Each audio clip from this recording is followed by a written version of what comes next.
Thanks, Russ.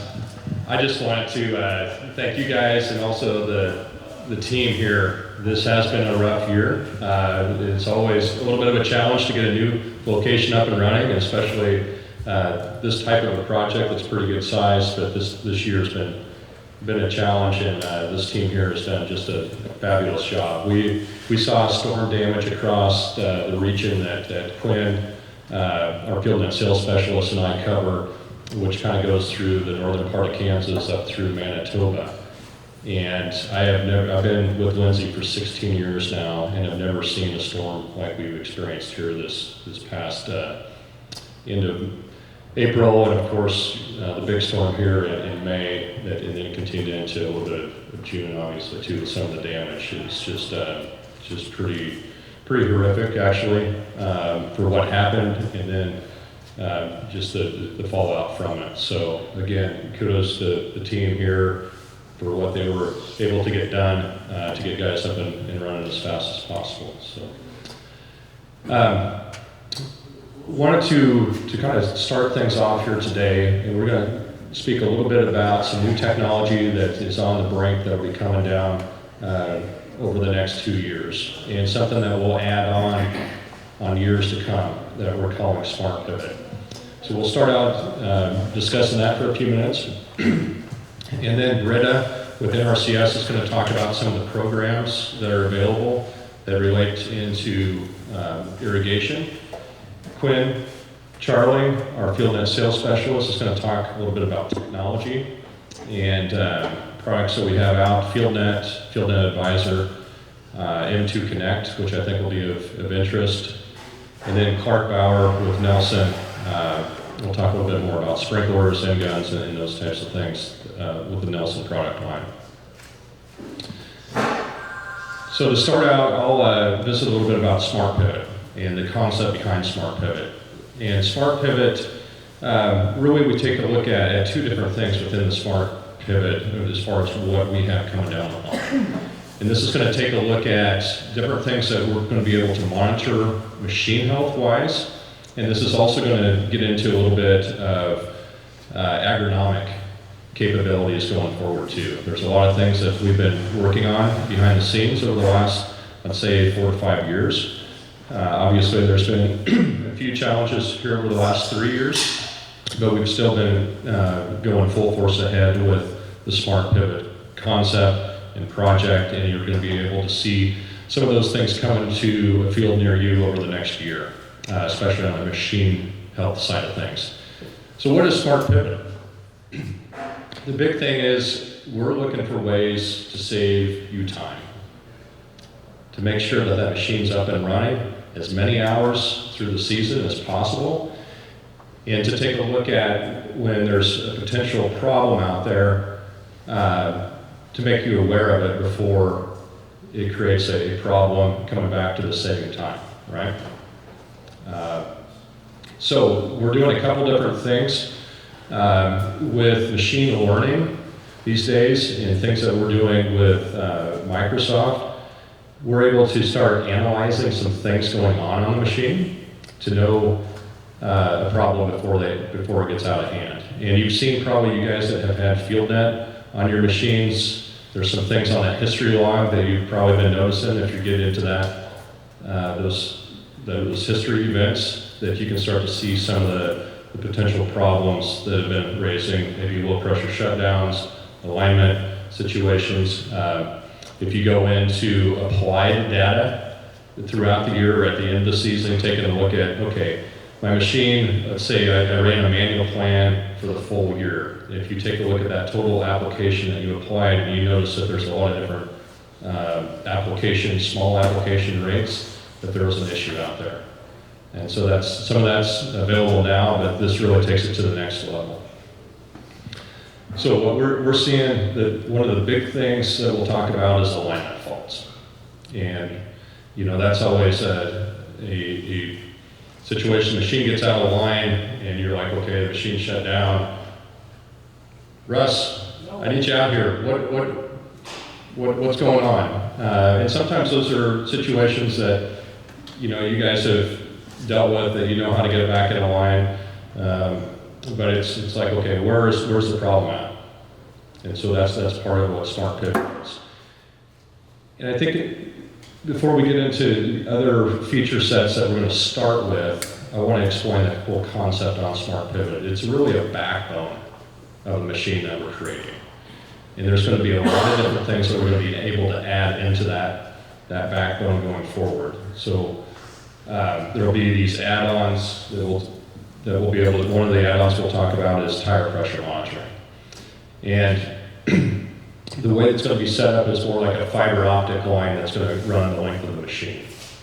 So cost-wise, that hasn't been announced yet, but it's not going to be like we're laying a new cable down the expensive cable down the whole length of the machine. So I think that's one of the big feature sets is going to be just from that whole price point standpoint.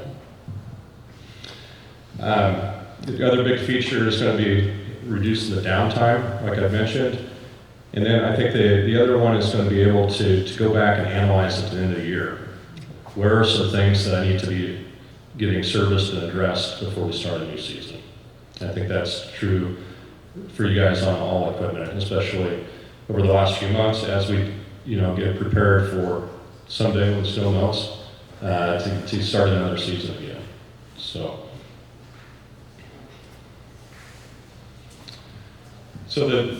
the main three things that we're going to talk about today that are going to be part of that feature set on Smart Pivot when we roll it out here is going to be the tower alignment fault alerts, motor current, and we'll talk a little bit about some of the big advantages on knowing what the current draw is on particular motors on the machine, and then the add-on feature that we'll have with the tire pressure monitoring and some of the concepts there on what we can do with tire pressure monitoring.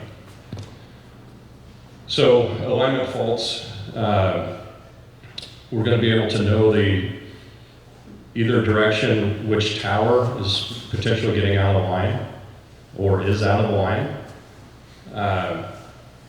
Basically there's an alignment sensor that will be on each tower.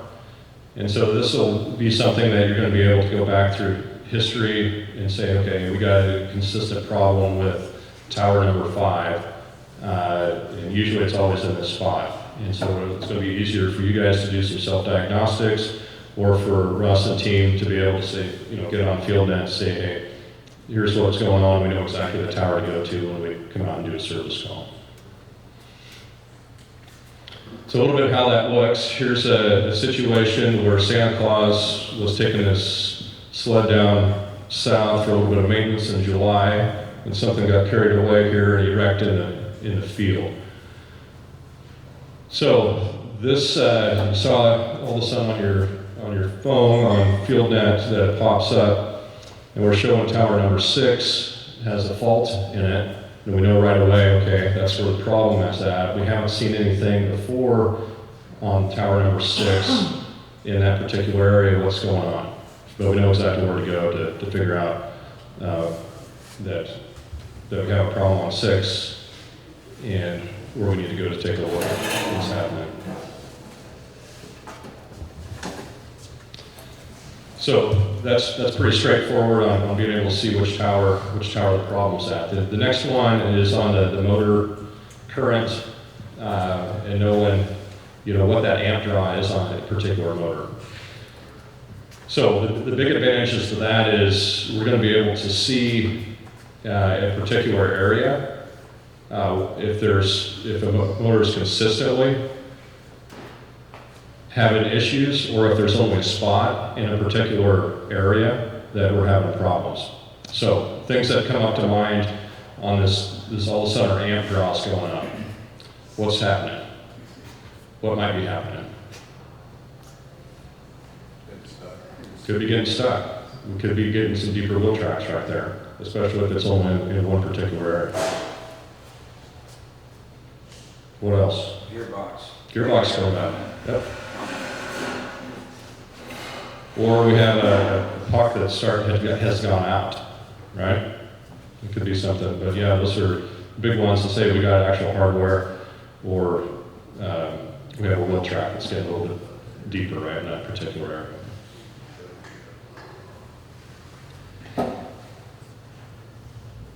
Another thing and we'll talk about the tire pressure monitoring, but maybe a tire that's starting to go flat too, or that has gone flat. But a lot of times through this, we're going to be able to know and see potential problems in the field and start doing some self-diagnostic before it gets real serious and the machine stops, or we have a stuck machine, or a machine that goes out of alignment completely. Is this going to be available as an upgrade on old pivots, or is this strictly new technology? Good question. So it will be available to begin with on new pivots only, and then we will go out to be able to retrofit it on existing machines, and machines of all brands as well.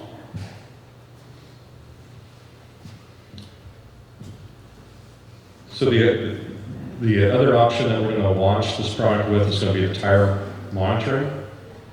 And advantages to that, obviously, you're going to know which tower is going flat, either with a slow leak or a fast leak. If you see that, hey, we got tire pressure that's starting to drop, we've dropped 5 pounds on this particular tire, but we're still holding okay, it may be something that you decide, hey, that's on tower number 3, I'm getting it to the service road or a certain point in the field as fast as I can, so we're not having to hoof it all the way across the field. So it's potentially a little easier to change that tire out. Or you're able to get it stopped before this happens. And unfortunately we've all been in this boat too, on tower 3 or 4, and the tire completely goes flat, the machine keeps going, and not only do we get a big track going on there, but we destroy a tire in a rim assembly and it destroys our day, right? It's not a good day at the end of the day when we find this. So this is another thing, it comes back again, save time. Prevent some wear and tear on the equipment. Preventive maintenance, we're able to go in there and understand a little bit about what's going on in that machine. So that's kind of the new stuff that's on the machine side of it. I'm not going to get into the agronomic side at this point in time. Quinn's going to talk a little bit about Field and Advisor. There are some agronomic things that we are working on. And we've done a lot of different trials over the last 5 years with cameras and other types of different monitoring, and it's pretty exciting. But there's still a lot of work to do, I'd say, in that regard. So. Before I turn this over to Britta with NRCS, any questions on Smart Pivot? When did you say you were going to launch this? So you're going to be able to see a few of the beta machines that will be going out here this summer. As far as the launch date, some of that will depend on the beta testing that will go on here this summer. But over the next year or two here, we expect to see some product announcements. What's this going to cost for us? We don't have a price completely put together yet. Obviously, it's going to be a little bit more reasonable going out on a new machine, since there won't be as much hardware, and your tower boxes will look different. So that's the big point. You're going to have to replace some tower boxes on those machines. So we put in a new pivot last summer. That doesn't have any of this on. It does not. No. Well, one is that I don't want to go off on a rabbit trail. On the center drives, one of the struggles we've had, been a point of frustration over time, is the buildup of pressure in the center drive gear case. We're seeing in the heating process sometimes seal failure on the shafts because of internal pressure. You go out and you're going to check, and you'll have it just blow up in your face. And realizing that we're responsible for debris pushing in. We got that. But is there any kind of new relief or breather that they're offering on those center drives that can eliminate some of that premature failure on those center drives? On the center drive gearbox itself, yeah. We don't have a pressure relief point on that. Obviously, on the gearboxes, there's the we've gone to the AT gearbox here about 10 years ago, and that's been a very robust product for us. But Yeah, we don't see a ton of failure on those seals, but yeah, I know what you're saying, that there's some pressure buildup that you'll get over time with the heating and cooling from the water. I've tried to do my own little farmerized thing with some limited success with things that break off, and yeah, I wrecked my own, so I'm captain of that ship. But there's a notable, and I don't, like I said, I don't want to belabor that, but just something that still knock on the door. You don't get changed unless somebody knows. Yeah, I appreciate bringing that up.